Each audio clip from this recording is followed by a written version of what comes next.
بسم اللہ الرحمن الرحیم۔ السلام علیکم ورحمۃ اللہ وبرکاتہ۔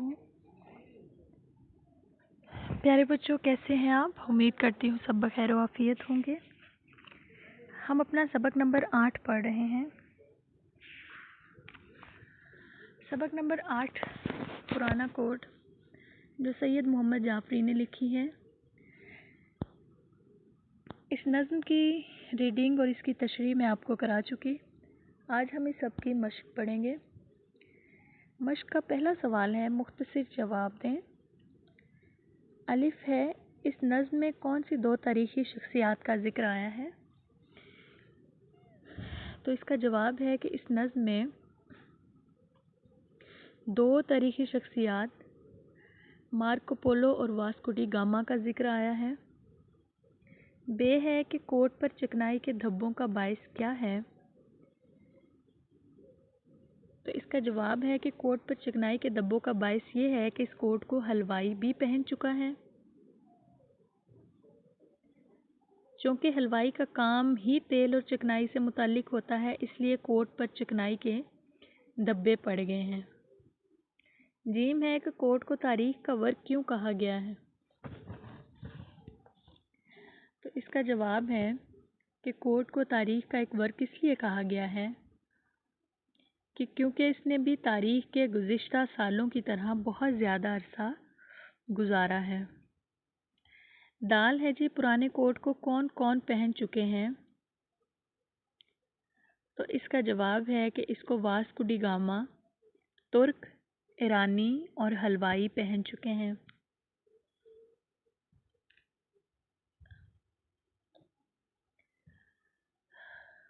سوال نمبر 2 ہے کہ نظم پرانا کوٹ کو پیش نظر رکھتے ہوئے درست جواب کی نشاندہی ٹک سے کریں۔ الف ہے، پرانا کوٹ نیلام سے کب خریدا گیا؟ اس کے آپشن ہے گرمیوں میں، جاڑوں میں، سردیوں میں، بہار میں۔ تو جیسا کہ ہم نے نظم کے پہلے شعر میں پڑھا کہ یہ جاڑوں میں خریدا گیا۔ بے ہے کہ اگر پھٹ جائے تو چل نہیں سکتا، جوتا، کوٹ، ٹائر کے نوٹ۔ تو جیسا کہ ہماری نظم میں بتایا گیا ہے کہ نوٹ ایک دفعہ پھٹ جائے تو پھر چل نہیں سکتا، تو ہم اس کا کیا جواب لکھیں گے؟ نوٹ۔ پرانا کوٹ کس وضع کا عجیب جامہ ہے؟ پرانی، پاکستانی، ایرانی کے جاپانی۔ تو اس کا جواب ہے کہ پرانی وضع کا عجیب جامہ ہے۔ اس کے بعد ہے دال، پرانا کوٹ کس کی طرح جگہ جگہ پھرا ہے؟ تو اس کا جواب ہے کہ جس طرح انہوں نے نظم میں بتایا، انہوں نے آپشن دیے ہوئے ہیں ابن Battuta, Ibn Insha, Marco Polo, Vasco da Gama. تو اس کا جواب ہے جی مارکو پولو۔ پرانے کوٹ کی رنگت کون چرا لے گیا ہے؟ آفتاب، گلاب، ماہتاب کے حالات۔ تو اس کا جواب ہے آفتاب۔ درج ذیل الفاظ کے معنی لکھیں۔ پہلا لفظ ہے قلیل، اس کا معنی ہے کم، تھوڑا۔ آفتاب، سورج۔ وضع، اس کی جو بناوٹ ہے، اس کے جو رنگ ڈنگ ہے، شکل، اس کو کہتے ہیں وضع۔ جامہ، لباس۔ مثل، مثال یا طرح۔ سوال نمبر 4 ہے کہ درج ذیل الفاظ میں سے مذکر اور مؤنث الگ الگ کریں۔ پہلے مذکر الفاظ جو ہیں ان کو نوٹ کر لیں۔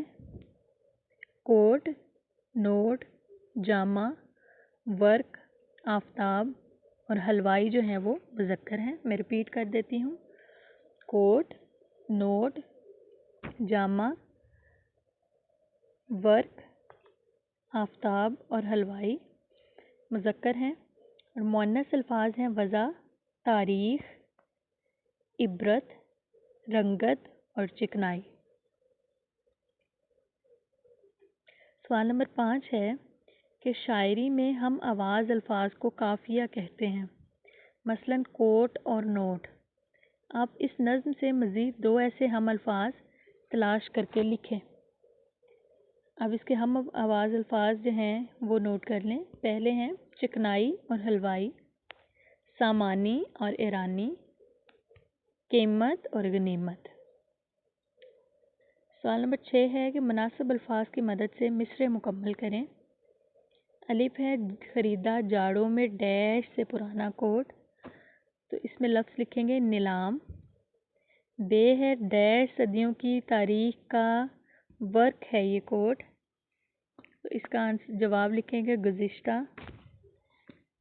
اگلا ہے نہ دیکھ کوہنیوں پر اس کی ڈیش خستہ سامانی۔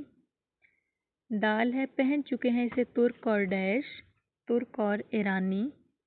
جگہ جگہ یہ پھرا مثل ڈیش مارکو پولو۔ پہن چکا ہے کبھی اس کو کوئی ڈیش حلوائی۔ سوال نمبر 7 ہے درج ذیل الفاظ کے متضاد لکھیں۔ پرانا، نیا، قلیل، کثیر، بڑا، چھوٹا، گزشتہ، آنے والا، خرید، فروخت۔ گزشتہ کا پیوستہ بھی ہو سکتا ہے۔ سوال نمبر 8 ہے درج ذیل الفاظ کو جملوں میں استعمال کریں۔ پہلا ہے جی مثل۔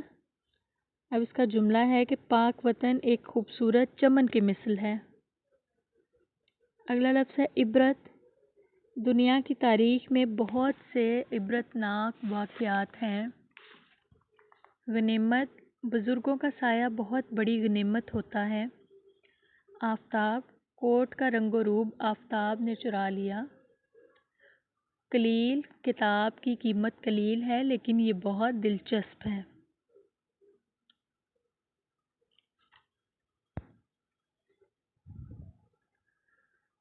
سوال نمبر 9 ہے کہ جب کلام میں کسی تاریخی شخصیت یا واقعے کی طرف اشارہ کیا جائے تو اسے تلمیح کہتے ہیں۔ اس نظم میں کون سی تلمیحات آئی ہیں؟ وضاحت کریں۔ اب آپ دیکھیں گے کہ اس کا ایک شعر ہے کہ پرانی وضع کا بے حد عجیب جامہ ہے، پہن چکا اسے خود واسکو ڈی گاما ہے۔ یہ پرانی شخصیت ہے، اس کا حوالہ آیا ہے، لہٰذا یہ شعر جو ہے وہ تلمیح ہو گیا۔ اگلا شعر ہے جگہ جگہ یہ پھرا مثل مارکو پولو۔ یہ کوٹ کوٹوں کا لیڈر ہے اس کی، جے بولو۔ اب مثل مارکو پولو جب آ گیا تو پھر یہ پرانی شخصیت، تاریخی شخصیت کا حوالہ آ گیا، تو یہ تلمیح آ گئی۔ سوال نمبر 11 ہے کہ مندرجہ ذیل مرکب جملوں کو سادہ جملوں میں تبدیل کریں۔ الف ہے اگرچہ وہ امیر ہے لیکن بڑا کنجوس ہے۔ اب ان کو سادہ جملہ بنانا ہے تو لکھیں گے کہ وہ امیر بڑا کنجوس ہے۔ بے ہے اس کی کیا مجال جو ہم یہاں لڑائی کریں۔ اب اس کو سادہ بنانے کے لیے لکھیں گے کہ یہاں لڑائی کرنے کی اس کی مجال نہیں۔ جیم ہے تم نے نہیں کہا تو پھر یہ کس نے کہا ہے۔ لکھیں گے کہ تمہارے علاوہ یہ کون کہہ سکتا ہے۔ دال ہے وہ کچھ ہی کہے پر مجھے یقین نہیں آتا۔ اس کا سادہ جملہ ہے کہ اس کی کسی بھی بات پر مجھے یقین نہیں۔ سوال نمبر 12 ہے کہ کالم الف کے الفاظ کو کالم بے کے متعلقہ الفاظ سے ملائیں۔ کالم الف ہے پرانا، لباس، آفتاب، مٹھائی، ورق، اور کالم بے ہے ماہتاب، نیا، جامہ، سبق اور حلوائی۔ اب پرانا کو ہم نیا سے ملائیں گے، لباس کو ہم جامہ سے ملائیں گے، آفتاب کو ہم ماہتاب سے ملائیں گے، مٹھائی کو ہم حلوائی سے ملائیں گے اور ورق کو ہم سبق سے ملائیں گے۔ ہمارا پرانا کوٹ جو ہے وہ اختتام پذیر ہوا۔ اپنا بہت سا خیال رکھیے گا۔ اللہ حافظ۔